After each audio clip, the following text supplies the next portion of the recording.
E o ex-ministro da Infraestrutura e candidato ao governo de São Paulo, Tarcísio de Freitas, participou nesta sexta-feira de sabatina no Jornal da Manhã, aqui da Jovem Pan News.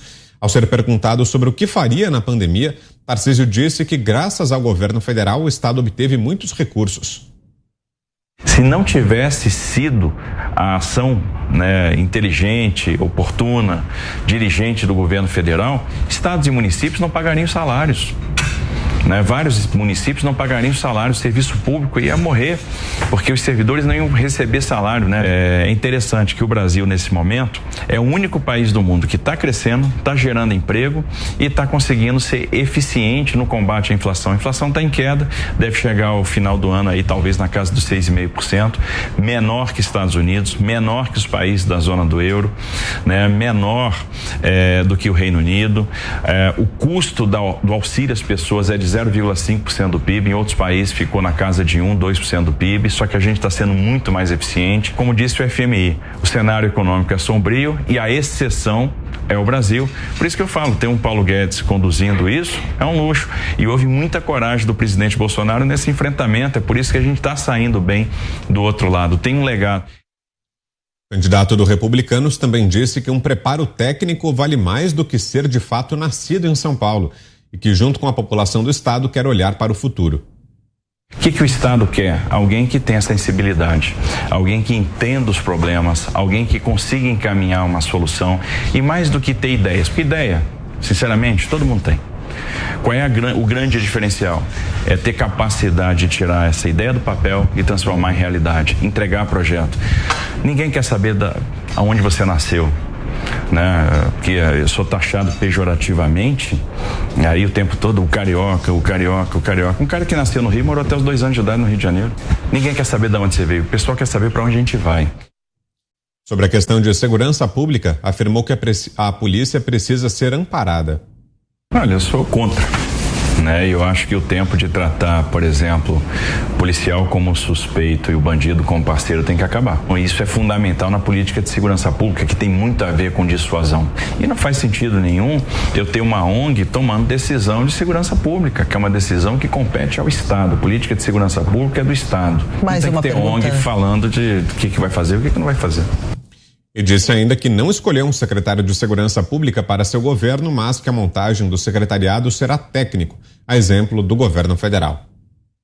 E eu entendo que a gente vai crescer na segurança pública, primeiro, se a gente entender que tem que caminhar próximo do governo federal para que haja compartilhamento de polícias, monitoramento de instalações críticas, compartilhamento e atuação conjunta na área de inteligência. E a atuação do governo do estado tem que ser conjunta com o governo federal, porque a instalação é federal, as vias de acesso são estaduais. Por fim, Tarcísio de Freitas exaltou a força de São Paulo. Se tem um estado que a gente pode atrair capital privado, é o estado de São Paulo. Abro o giro com você, Roberto Mota, você que esteve aqui no estúdio, participou também dessa entrevista mais cedo aqui no Jornal da Manhã, antes da sua volta aí ao Rio de Janeiro, com essas impressões sobre essa conversa com o ex-ministro Tarcísio. Mota. Eu acho que o ex-ministro se saiu muito bem, não demonstrou dificuldades com tópicos difíceis, passou segurança, tranquilidade, autoconfiança, mostrou que fez parte de uma equipe ministerial vitoriosa, Afinal, eles enfrentaram uma pandemia e uma guerra. Achei interessante logo no começo, quando questionado, ele disse que ali, como candidato, ele representava as ideias anti-PT. E realmente, em diversos pontos, ele deixou claro uma posição que é anti-PT, anti-esquerda. Achei boa a resposta que ele deu sobre a questão de não ser paulista, O importante não é onde você nasceu, o importante é ter preparo, desempenho e senso de missão. Gostei dele ter lembrado do uso político da pandemia que foi feito pelos governadores contra o presidente, aquela loucura do fecha tudo, fica todo mundo em casa, a economia a gente vê depois, que muita gente já esqueceu isso, É inacreditável. Quem tinha uma situação privilegiada ficou em casa comendo do iFood. Quem não tinha, quem precisava ganhar o dinheiro, ficou no desespero. Isso não pode ser esquecido. Achei esse um ponto muito importante. Gostei muito do que ele teve a dizer sobre segurança pública. É um discurso surpreendentemente alinhado com as expectativas da população, ao contrário da maioria dos candidatos que insistem naquela pauta que é forçada pelo PT e pela esquerda, né, que o ministro descreveu muito bem aí, de simpatia com o bandido e desprezo com a população. O ministro trabalhou no Avaí, na operação lá de pacificação, que envolveu uma parte de segurança pública em condições muito difíceis. Eu contei para ele da história que na comissão de redução de letalidade do governo de São Paulo, uma comissão que vai controlar o trabalho da polícia, existem 2 ONGs de esquerda, um trabalho ativista, antipolícia, de suavização da legislação penal, e ele disse de cara que aquilo ali era inaceitável, uma resposta diferente da resposta do governador Rodrigo Garcia, que disse que não achava nada demais. Precisou eu sugerir, então, que ele colocasse variedade, colocando 2 outras ONGs com pensamento diferente. A ex-ministro Tarcísio rejeitou de cara esse tipo de participação. Então, eu dou a ele nota 10 pelas respostas no quesito segurança pública, porque eu acho que ele está muito próximo do que o cidadão brasileiro espera de um governo, e o governo do Estado tem um papel talvez mais importante na operacionalização da segurança pública. Chega de simpatia para bandido. Vamos ter simpatia agora para as vítimas dos crimes e para o cidadão comum. Augusto. Bom, o Tarcísio, é bom lembrar, ele começou a trabalhar nessa área de infraestrutura no governo Dilma. Depois veio o governo Temer e ele começou a montar o quadro das prioridades na infraestrutura brasileira, as maiores carências. No governo Bolsonaro, ele pôde finalmente, como ministro, executar o que ele tinha planejado. E foi brilhante. Foi brilhante. Todos concordarem que ele foi brilhante até que se tornou candidato. Aí descobriram o quê? Ele não é nascido em São Paulo. Meu Deus do céu, eu poderia, por pouco eu não nasci em Minas. Seria conterrâneo do compadre Zé, porque a minha cidade fica a 200 quilômetros ali. Tá, aqui em São Paulo é uma cidade que é um mosaico do Brasil. É a segunda cidade a segunda maior cidade mais populosa cidade de todo estado nordestino, por exemplo. Tem 1 milhão de integrantes da colônia baiana de São Paulo. Está aqui. Alguns acabaram de chegar, outros já vieram há algumas décadas. São Paulo acolhe. Agora está dizendo, não pode. Mesmo sendo extremamente competente, ele não é daqui, ele não conhece nada. Pois bem, o Haddad, que deveria conhecer a cidade, me parece que nasceu em São Paulo, é paulistano, e mora aqui há muito tempo. O Haddad fez a pior gestão que existe, agora quer acabar com o Estado. Só porque é paulista? Aqui não tem esse troço, não. Não tem nada disso, é muito bem recebido quem vem de fora.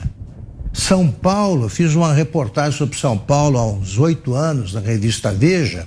São Paulo tem mais nações representadas aqui que a ONU. Porque tem gente com o passaporte da União Soviética, da Iugoslávia, de nações que não existem mais. E a ONU não. Então uma cidade dessas, né? Isso aqui, o paulistano, quem vive aqui é cosmopolita. Está acostumado aí com gente de todos os lugares. Basta que seja competente, e o Tarcísio é o mais competente, sem dúvida. E ele pôde fazer isso no governo Bolsonaro. É muito natural que ele defenda a candidatura à presidência. Claro, isso o reforça. A campanha dele não atrapalha. Agora, chamar de estrangeiro, eu vi um editorial de jornal hoje. Se você for ver a redação, quem é que está lá, você vai descobrir que a maioria não nasceu no estado de São Paulo. E se você somar os que não nasceram na cidade de São Paulo, você vai ver a grandeza da cidade, né? E eu escrevi, o título era O Áspero Colosso. As pessoas chegam e têm medo. São Paulo, quando vê aquela cordilheira de concreto ali de todos os lados por onde você entra na cidade pela primeira vez, os que ficam são vencedores. os que vêm de fora. Ele vem, a candidatura dele é perfeitamente legal e tentem vencê-lo pelo voto, né? Não com esse tipo de preconceito cretino. Para fecharmos, Zé, você que também esteve hoje na sabatina, em 2 minutinhos, Zé, o que achou? Eu vi um candidato a síndico, né, do estado de São Paulo, desprezando esse disse-me-disse da política e focando exatamente em gestão, em infraestrutura, e esta foi a proposta dele. Se você prestar atenção, é uma entrevista que merece ser seguida, está aqui na página da Jovem Pan, né, e ele respondendo sobriamente sobre gestão e não essa confusão de política.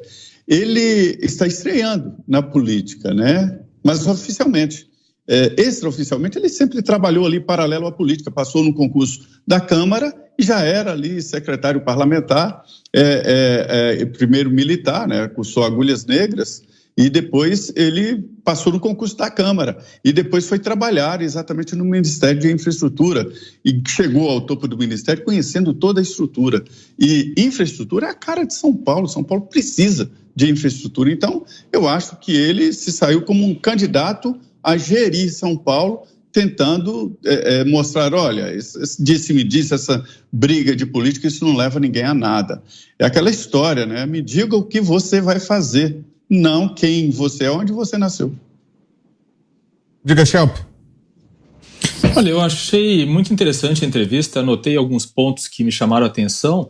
Um deles é esse que o Mota já apontou, que Tarcísio se apresentou como o verdadeiro candidato anti-PT. Lembrando que esta semana, na sabatina do Rodrigo Garcia, o governador falou que ele é que era o anti-PT, né? Então, nós temos aí 2 candidatos disputando aí o segundo lugar, né, digamos assim, para chegar no segundo turno, ambos reivindicando para si a figura, né, o mérito de ser o verdadeiro candidato anti-PT.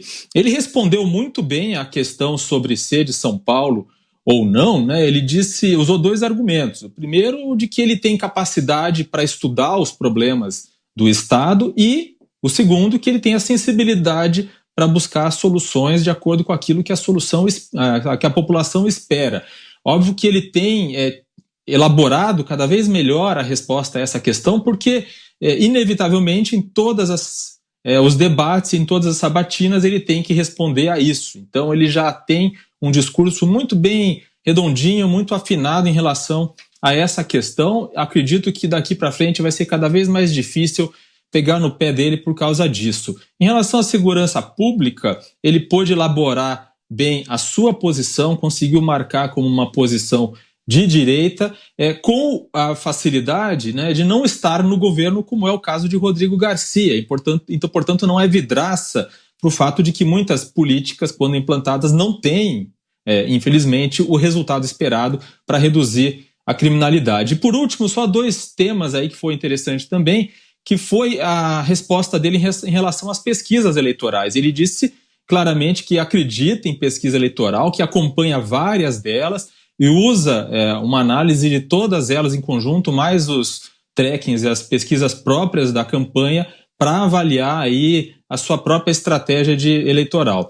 E em outro lugar, ele também diz que acredita no sistema eleitoral, mas acha que todo o sistema pode ser melhorado, que é a posição que eu também defendo.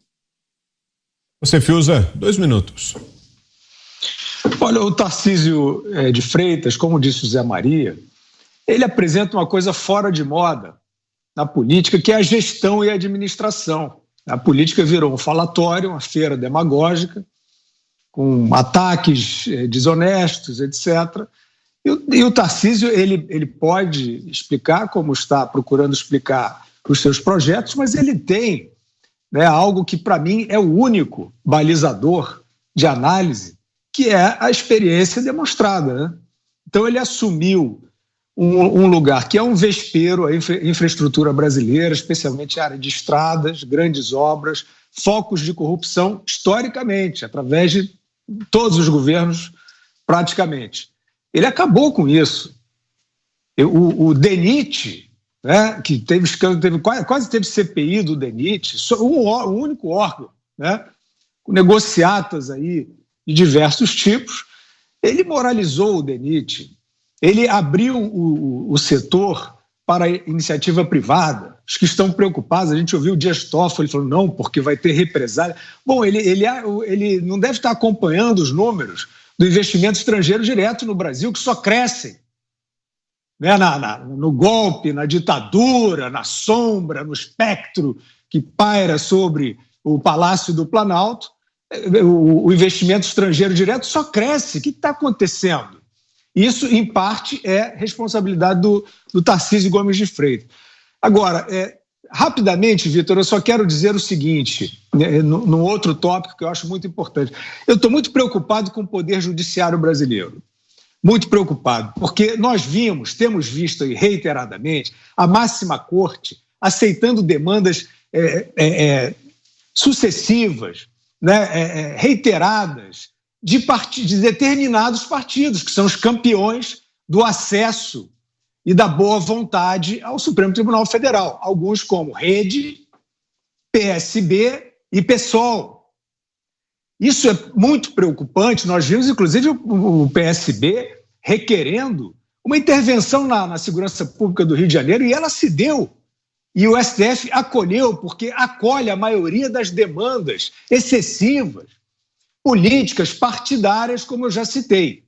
Então, eu só quero dizer o seguinte, isso não é um bom modelo, e se isso começar a se espalhar pelo Poder Judiciário, né, certos partidos terem prerrogativas especiais ou certos partidos terem mais acesso ou mais boa vontade, esse magnífico Poder Judiciário brasileiro, que tem, não é ironia isso, tem muita gente altamente capacitada, a gente sabe, mas o problema é quando a degeneração vem de cima. Então, se cairmos nessa tentação, né, de, olha, não, mas tem alguém que é mais igual do que o outro perante a justiça, aí danou-se. Aí mesmo os virtuosos não vão ter mais lugar. É muito importante, né, que não se saia da demagogia, né, que a demagogia não seja consagrada como direito. O que a gente viu, por exemplo, nessa ação que eu citei do PSB, que, na prática, né, interveio na Polícia do Rio de Janeiro, deteu, embargou operações e deu espaço para o crime avançar, como está muito bem explicado no livro do Roberto Mota, A Construção da Maldade.